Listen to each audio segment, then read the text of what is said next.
Hello everyone, welcome back to another daily video.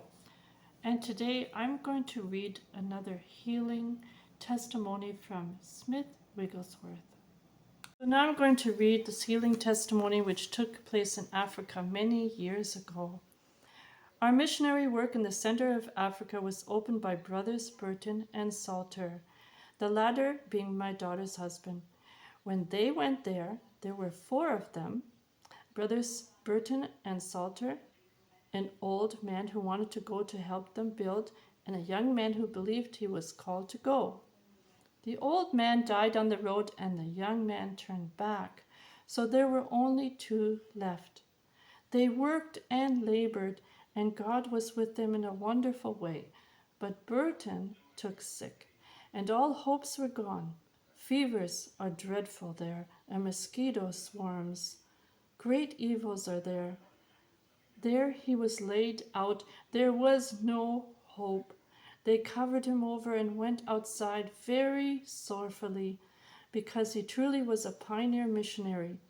They were in great distress and uttered words like this: "He has preached his last sermon." When they were in that state, without any prompting whatever, Brother Burton stood right in the midst of them, and he had arisen from his bed and had walked outside, and he now stood in the midst of them. They were astonished and asked how and what had happened.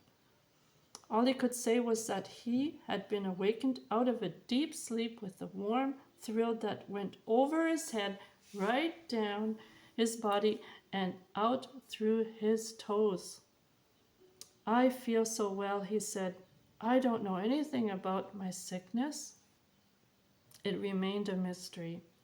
And later, when he was over in England visiting a lady, that lady said to him, "Brother Burton, do you keep a diary?" "Yes," he said. She said, "Don't open the diary until I talk with you, okay?" "All right." This is the story she told.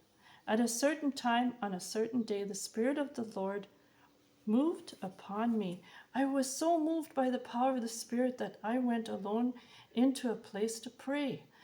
As I went there, believing that just as usual I was going to open my mouth and pray, the Spirit laid hold of me, and I was praying in the Spirit, not with understanding, but praying in the Spirit. As I prayed, I saw right into Africa. I saw you laid out helpless, and to all appearance, apparently dead. I prayed until the Spirit lifted me. I knew I was in victory, and I saw you had risen up from that bed. Look at your diary, will you?" He looked in the diary and found that it was exactly the same day. So there are revivals to come. There are wonderful things to be done when we can be lost in the Spirit until the Spirit prays through to victory. Amen.